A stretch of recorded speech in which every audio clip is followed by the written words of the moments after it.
Now we're going to get into the details here and get our minds ready and prepared to apply our approach. We just covered how we would typically see the experience that Moses has in verses 1 through 10.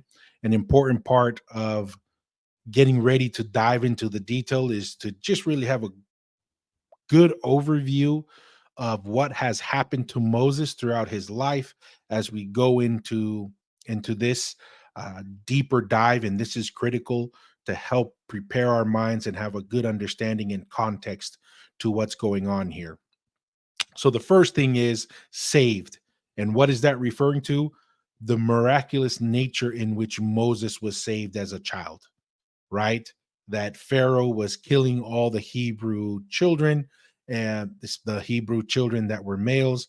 And in doing so, Moses is saved. He is delivered into the waters. And literally, his name Moses means to be drawn from the water. And that he grows up. The next portion is that he grows up with Pharaoh.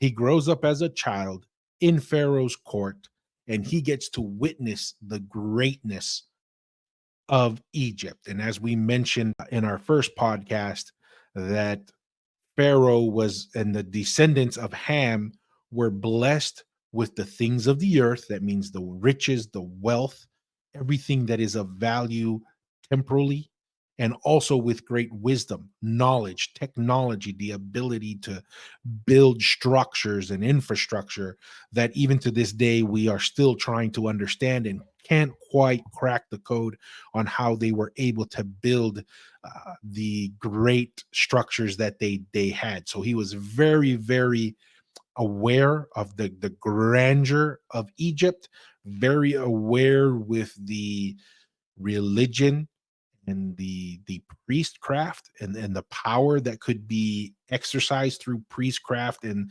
the gods of Egypt.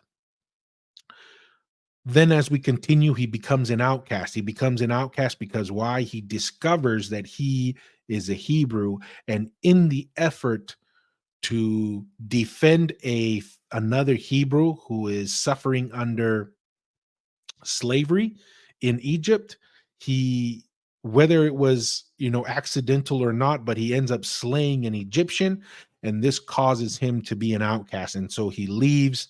He ends up finding himself with Jethro, the high priest of Midian, and marries Jethro's daughter.